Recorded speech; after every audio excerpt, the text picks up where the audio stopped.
Well, welcome Adam Le Fondre to the A-League Couch Critics. Thanks so much for joining us today. How you going, mate? I'm brilliant, mate.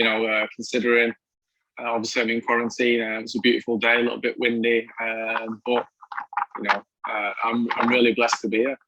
Excellent. Yeah, like you just mentioned, quarantine. You're out tomorrow, so I bet you're buzzing. Yeah, of course. The middle part of obviously quarantine, as I'm a bit of an expert at it now, is always the hard bit, and coming towards the end, it's sort of celebration time. So we're getting geared up to move out and try and resume normal life, I guess. Yeah, awesome. Alrighty, well, Adam, I've got some kind of deeper questions to get into later, but I thought we'd start off with some quick fire questions just to get to know you a little bit better. Yeah. First one, I think I know the answer, but pies or sausage rolls? Pies. Pies?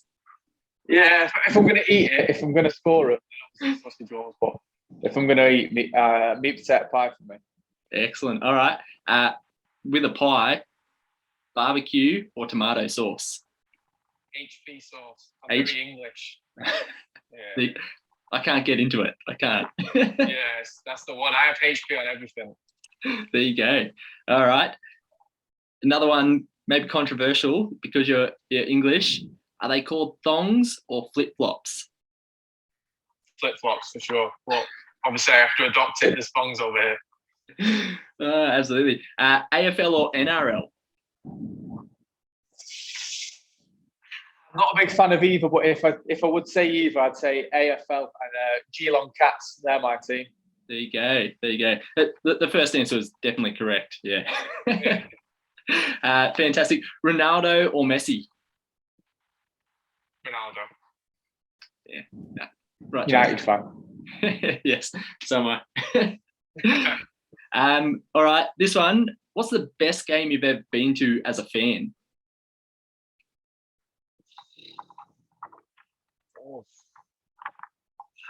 I can't think off the top of my head. There was a United game I once went to. I was literally leaving at the time, and I think Solskjaer scored a winner in the 90th minute against Leicester. It was. I was only maybe 10, 12-year-old, or something like that, maybe a little bit older actually, with my dad. And I was literally on the turnstile. I was leaving, and he scores the last minute. So that sort of thing was amazing for me. Yeah, incredible. What an atmosphere at Old Trafford. Yeah, at Old Trafford. Yeah, it was unbelievable atmosphere. When I was younger, I tended to go to a lot of Stockport games because I got free tickets to there, and obviously that was on my doorstep, and I was playing for them at the time, and they wasn't quite high profile, but they were still a really good competitive team when they played City and when they played teams like Sheffield Wednesday, who have a massive fan base following. It was always a really good game as well. Yeah, absolutely. I can't wait to get over and watch a game in England. I'm actually a bit of a fan of Dover Athletic. Oh, we lost you there. Dover. Yeah, Dover Athletic is one of my kids. Yeah, they went in a bit of trouble last year, though, I think. Yeah, they've started a bit rough with a point deduction this season, but they were close to the National League. They were close. Yeah, they were. I think the chairman put a furlough them all, didn't he? I said he's not playing any more games because there's no fans. They're the only club in English history to finish a season with 0 points. Yeah, crazy. So tough times to be a Dover fan. That's fantastic, mate. Obviously, you're itching to get back out there. How are you feeling about this season and getting back on the training pitch with Sydney FC?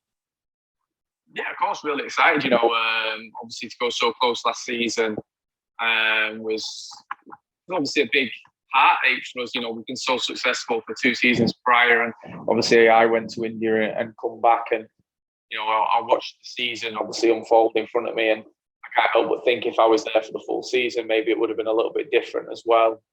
Watching a few of the early games when it seemed like we couldn't finish off teams, which was obviously what I helped with, I guess, and obviously I feel like adding me back to the squad, and obviously we've got some good players still there, and we've added some more new players to the squad. We're obviously going to be, challenging again. That's what we demand at Sydney. We demand to challenge for trophies, and if not win trophies. So, I'm really excited to that and help be a driving force of that as well. Yeah, absolutely. You've made a big move in jersey number this season to number 14, first one since Alex Brosk at the club. How's it feel to be just a part of Sydney FC's history and follow in those kind of footsteps? Yeah, I think that was one of the main reasons behind it. I wanted, obviously I know I'm coming to the latter end of the twilight of my career, and I want to leave a legacy. And I can't help but think I've started well at Sydney to sort of building that legacy. I'm on pace to score a lot of goals in the past 2 seasons, going into obviously the next couple of years as well, and trying to catch Broski as being the all-time leading goal scorer, and setting a target for someone else to get.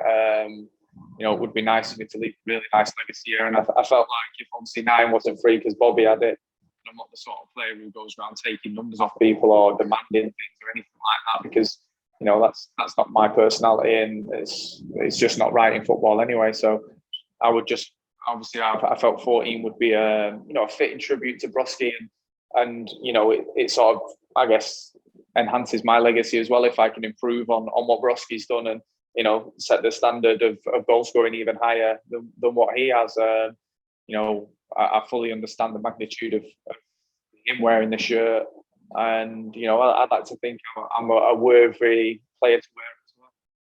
Yeah, absolutely. They're big boots to fill. Broski's obviously a club legend. Everyone loves him, but I think most Sydney fans are pretty proud that you're taking on that kind of legacy and excited to see what you can do in that number. It's quite iconic.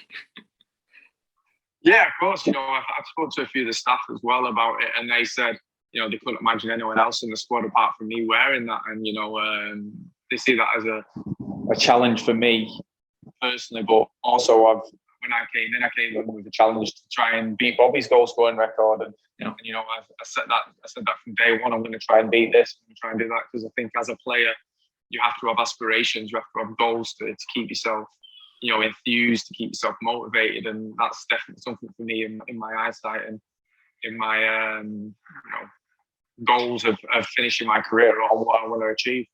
Yeah, absolutely. That's great to hear. You have played in quite a few leagues, played in a couple of leagues in England, and then you've come over to Australia, played in India as well. What is your kind of evaluation of the A-League? How's it stack up? What do you like? What's difficult about playing in the A-League as a striker? Well, I don't think I've had too much difficulty playing in the A-League as a striker so far, but I've not really had much difficulty all my career, really, with scoring goals. I think, the A-League is a really fun league. Obviously, it's a very counter-attacking league compared to, England, let's say. They try to do things the right way in Australia. You try and build out from the back. You try and build patterns and passing patterns, and interpret how you want your attacking backs to break down the team, etc., etc. But I think a lot of the time when it comes to 60, 70 minutes, it becomes very much a transition game. It's sort of battle of the fittest and who's got the sharpest attack. I think it for me, it's quite a fun league to watch and to play in. I guess maybe when Sydney are playing, teams tend to be a little bit more defensive against us than the other teams that I've seen, that I've watched anyway. Definitely, they tend to be a little bit more pragmatic against us, and sort of shut up shop and see if they can nick a result rather than going full out, which they do against other teams. Maybe that's the respect shown to us for the years of success they've had as a club, and that I think. For it to improve the league, obviously the youngsters coming through, they need to be better as players as well. I think it's all right having good young players, but you have to have good young players who understand the role, understand the team, and obviously, want to improve on that. I think, what we've seen last season was some really good young talented players who enhanced the game really, and brought a lot of good spotlight and good publicity to the league because they were ready to play and they made a good impact. I think obviously there's been a clamour for a lot more youth to be brought into the league, but I think obviously you don't just bring in youth for the sake of it. You don't just play young players because everyone wants you to do it. They have to be good enough. They have to be ready, and they have to contribute. I don't think you can just say, "Well, he's a young player. I'm going to play it." I think we've seen last season that there were some really good, bright young spots that came out of the season, and it's a very exciting time now for Australian football. I think, and in the seasons going forward, with obviously the new deal with amount as well. Yeah, absolutely. Players like Joel King, who really did add to Sydney's overall style of play. You know, he wasn't just in there because he was young. He actually growing. He's still got plenty of development to go, but yeah, you can see he's played there because he actually fits the squad and contributes. Yeah, King is a fantastic young player. I think obviously he's come on leaps and bounds since he's been in the team. You know, I think his game is growing as well. You know, he's a very steady left back, which is growing into, you know, an attacking left back, because that's how we play. You know, if you look at Rhino on one side and Zulf when he was fit, what the demands on them two are ridiculous at Sydney. And I think, you know, King is physically capable, he's tactically capable, and you know, he's growing into that game awareness now. I think you would have seen last season, obviously, that how well he did, how much he has improved as a player. You know, he's got to keep on improving, because obviously Zulzi's going to come back fit this season. You know, obviously King had a great season last season, but he's got to improve again on top of that to keep out, you know, Socceroo international fullback from the team. And you know, King has got all the attributes to do that. He's willing to put in the hard work and keep improving the attacking side of his game, because he's a very good defensive fullback. I think where he needs to improve, me personally, is obviously the attacking side of it, because you know, he is a fantastic young player and he's got great ability defensively and going forward, but he just needs to improve, you know, like all of us do. Yeah, absolutely. That's fantastic to hear. A little bit more on the ALeague. Obviously, it's growing. It's trying to expand. In your opinion, you know, what kind of number of clubs should the ALeague be getting to be ideal? And what are your thoughts on the potential of a second division? Yeah, I think obviously the second division is vitally important. I think obviously we need to align with obviously the NPL leagues and you know, obviously cross that bridge and get them all aligned. And obviously I don't know how that's going to happen financially. Obviously that's just me, an outsider looking without looking at obviously the financial numbers of how that works. But I think, you know, if you look at it on a broad scale, you need to get every league underneath each other and working together for the same goal, and that will only enhance, you know, Australian football as a whole as well. I think if you look at the Scottish League, you can have 12 teams in the league and do it that way. Or you can go to maybe 16. I think over 16 would be, you know, a good number to have. Obviously, there's a lot of travelling and that. And obviously, the thing is here, you have to work in is, you know, the calendar against other codes. Obviously, is football strong enough to stand up against the AFL when that's starting or when that's finals time with the fans, and NRL as well? I think that's what, I don't know, maybe they've had a bit of fear in with. That's why obviously the football season is how it is, because, you know, TV scheduled it to, you know, they feel like they're not going to get the ratings they would against obviously a AFL game or an NRL game, which is, you know, I guess the problem, or not the problem is obviously there's too much sport going on in Australia. Whereas look in England, there's one sport pretty much, it's just football. You know, you get rugby, which is semi-watched, which is not quite as a crazed following as, you know, football, like I say. Whereas here it's so diverse in what people, you know, take in, and you can be a fan of all three teams, or, you know, in NRL, in AFL, and in football as well. So, you know, there's so much things to choose from, and there's so much different problems here or solutions you have to find to the schedule system than anywhere else, I guess, in the world. Yeah.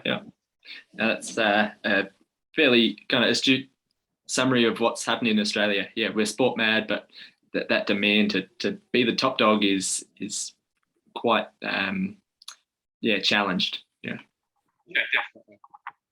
definitely. Some questions, maybe a bit more about you. You've obviously built some great relationships at Sydney FC, and most people on Twitter know you've got a great relationship with Alexander Baumjohann. He's moved on from the club this season, so who's going to step up and put it on a platter for you? I don't know. I'll have to ask the boys when they get in. You know, I think obviously me and Costa have had a great relationship as well. Obviously, you think back to his first season with me. You know, we had a great relationship up front. We had obviously we won the double. You know, he set up a lot of my goals, and I managed to set up a few of his goals as well. So, you know, I think we had a great partnership. You know, we've got Ninko as well, who obviously you can't can't not say an inkle in terms of creating chances and creating opportunities for myself. So obviously we've bought Max Burgess in as well and Cam Sogg. So we've got attacking threats and attacking creative solutions. So it's just on me to get the chance to put it away really. And I'm never really shy to say that I won't do that. Yeah, absolutely. You do love bagging a sausage roll, and when you do, you pull out quite a celebration. Can you explain for fans just a little bit behind your celebration? Yeah, it's just for my family. I think the A's, obviously the A team, which is me, my wife and kids, we're all A's, first names. So it's sort of a salute to them, and a thank you to them really to coming on this journey with me. I've uprooted the family, uprooted my wife out of a social network, out of the family network, and took her to a foreign country where she's got no friends or family to help her with 3 children. So it's sort of a thank you to her really, to believing in me and my dream, and to the family as well, for the kids as well, for doing that for me as well.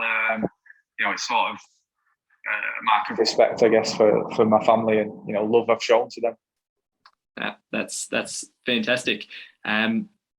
What are your thoughts on the new threads for Sydney FC this season? It just dropped the other day. Yeah, very good. Just before I left, I always speak to obviously the people who sort the kits out and stuff, and look at the blueprints of the kits and have a look at what they look like prior. And I was really happy with what they were showing me. To be fair, I think obviously you can tell by the kits and the reaction, it's gone down very well. Also the away kit, I think they were going to do another little idea, but they didn't quite go through with it, which I thought would have been marketing genius for them, and I would have sold probably 10 times more than what they'll sell now of it, because it's something completely different. But it is what it is, and they still come out with some fantastic kits. Yeah, no, awesome. Final kind of question for you in this interview. Give us a prediction. Where are Sydney finishing come the end of the season? And put a number. How many goals are you going to score? We're finishing top. I don't really like saying a number or what I'm targeting or anything like that. But I think you can expect at least double figures from me, obviously. And we'll go to the. My last season was 20, so I'd like to think I'm going to be in and around that at least. So, injury free, touch wood. I'm pretty much guaranteed to get that, I reckon. Awesome. Well, I'm sure lots of Sydney fans will be backing you to hit the back of the net plenty of times this season. It's fantastic to have you back for another season, and thanks so much for coming and being our first ever player on the A-League Couch Critics. Surely this has got to help push us beyond 300 subscribers, and I'm sure people will love to hear what you've had to say. All the best for the season, mate. Cheers, thank you. Let's hope so we get some more subscribers. Fantastic, mate. Cheers. See you later. Cheers, mate. See you, buddy. Bye.